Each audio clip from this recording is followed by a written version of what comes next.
Hey guys! Welcome back to my YouTube channel! Another day, another vlog na naman tayo for today's video. And for today's video guys, nandito kami sa mga supermarket dito sa Canada guys, ang Sobeys.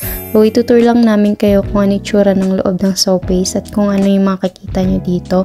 At kung magkano ang presyuhan ng mga bilihin dito sa Sobeys guys. Pero ang bibili lang namin talaga ay tinapay. Pero yan guys, nandito nga kami ngayon sa fruit section at may nakita nga akong asparagus dito guys at pineapple.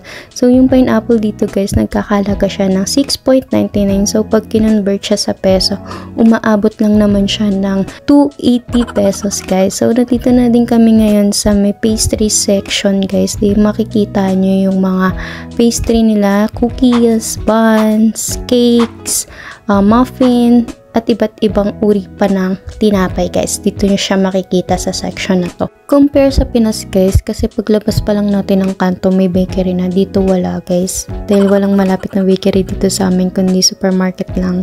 Buti na lang may Sobeys dito na malapit sa amin.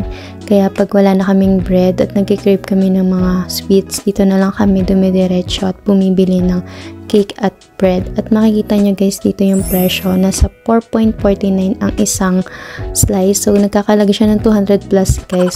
At ito nga guys, nakita ko yung cake na natikman ko na nung birthday ko. Masarap siya guys. Nagkakalaga lang naman siya ng 16.99. So medyo pricey talaga siya pag kinonvert sa peso guys. Pero mura na yun dito guys. At nandito na nga pala ako sa section ng mga buns nila. May bigel dito. At yan, makikita nyo yung presyo ng buns dito. Nasa 4.29. So nasa 200 plus siya pag kinonvert sa peso guys. Dito nyo rin makikita yung mga sliced bread guys. May wheat bread din sila guys na nagkakalaga ng 2.39. So pag kinonvert siya nasa I think 90 pesos ganun. Then ito rin guys, makikita nyo iba't ibang tacos bread dito guys sa side na to. Then dito guys, makikita nyo rin yung iba't ibang brand ng sliced bread. At meron dito guys na burger buns, then hotdog buns. Dito nyo yan makikita sa side na to. At nagkakahalaga lang naman siya ng 5.49. So nasa 260 ganun. I think 260 siya kapag kinonvert sa peso.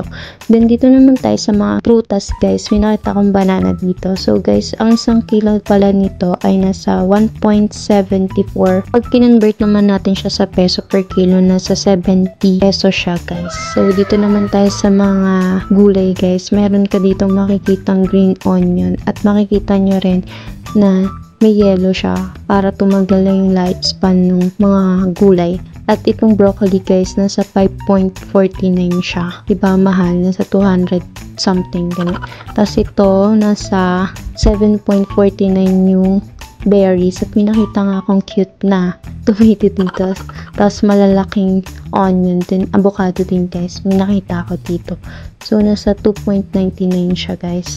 At dito naman tayo sa mga fresh na gulay guys. So yan, may mga yellow din dyan. Makikita mo dito may cilantro, may parsley, at iba't ibang pang herbs na makikita guys. Then dito, yung fresh na lettuce, makikita nyo rin. Romaine lettuce, iba't ibang lettuce din yung makikita nyo guys. Tapos yung green onion dito guys, nasa 2.20 na. So napakamahal diba? Samantalang sa atin, binubunot lang natin yan sa gilid-gilid. So ito guys, makikita nyo din dito yung spinach. Ang mahal ng spinach dito, samantalang sa Pilipinas 15 pesos lang yan. 'Di ba? Ang mahal. Nag-i-snow kasi dito guys, kaya napakamahal ng mga fresh vegetable dito, kaya mahirap din magtanim talaga. So guys, nandito pa ako, umikot-ikot pa ako dito sa part na to. May nakita akong cucumber, tomatoes guys, nasa 3.99 siya. Isang ganyan na yan. Tapos malalaking onion. Then ano ba to? Hindi ko alam yun eh. So dito tayo, may nakita akong malaking eggplant dito guys. Ganito yung mga eggplant nila dito. Ang laki, 'di ba? Tapos nagkakalaga siya ng 3.69. Hindi ko lang alam kung per peraso siya or per kilo din. So yan. May nakita rin ako ditong mga peppers rainbow. Ang lalaki ng mga peppers nila dito guys. So kikita nyo, 7.99 tong red bell pepper, apat na ata yan. So yan, yung mga fresh na yan, ang lalaki 'di ba? ng mga peppers. Ang dami pala yung tsura niyan.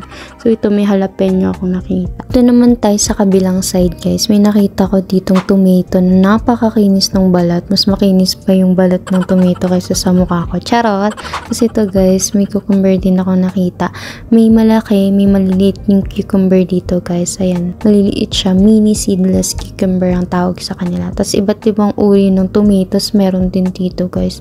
Tapos, dito naman ako sa kabilang side, guys. Andito yung mga patatas, guys. Meron silang patatas na potatoes golden sweet na nagkakahalaga ng 2.99 siya, guys. So, alam ko per kilo din yan. Then, dito sa side na to, guys, pwede, may mga naka-polybag na. Iba-iba rin tsura ng patatas dito, guys, eh. Then, may brown, may light brown. Tapos, ito, guys, mga naka-polybag na patatas. So, yan. Nagkakahalaga siya ng 6.99 per bag na siya, guys. So, yan. Dito yung mga onion, may white onion. Then, dito na naman tayo sa kabilang side, guys, kung saan mga frozen naman siya. Frozen goods. So, makikita natin dito, guys. May nakita ko ditong tahong, guys, na frozen. So, nagkakahalaga siya ng 6.99 din, guys. So, nasa 280 pesos isang box na siya. Yan. Makikita niyo yung mga nuggets, Shanghai rolls, yan, fish fillet. Dito niyo makikita sa site na to, guys. Mga frozen. Ang mahal nga lang ng fish fillet nila dito, guys, 12.99. Pag kinonvert siya sa peso, guys, nasa 520 yung isang pack. So, medyo pricey, diba? So, magmi-meat na lang kami instead of fish. So, guys, dito naman tayo sa meat. Tingnan natin kung magkano yung mga presyohan ng mga meat nila dito. May mga marinated meat na rin dito, guys. Ready to cook na rin siya. Hindi na kayo magmamarinate. Katulad nito, guys. Ayan. Ganyan yung mga presyohan nila, guys. Ng mga meat dito. Naka 50% off pa ngayon. May nakita ko dito, guys. Ayan. Marinated na siya. Nasa 16.70. So, nasa 600 plus. Then ito, guys, yung ground beef nila nasa 22.59. Diba? Ang mahal, be. Pero marami na rin naman yan. Then, may nakita ko ditong pack ribs, guys, na napakalaki. So, nagkakalaga siya ng 36.07. So, pag kinonvert yan, imagine, ang mahal. Pero, sulit din naman. Ayun, guys, ang daming iba't ibang uri ng meat dito. Sulit din naman yung mga meat dito. Lalo na, guys, pag natsambahan yung mga nakasale yung mga meat dito. Kaya mapapabili ka ng maraming meat para lang makatipid. So, may nakita ko dito mga chorizo, longganisa. Meron din sila dito, guys. Ayan, may mga chicken breast, wings, yan. Mga parte ng chicken, meron din dito, guys.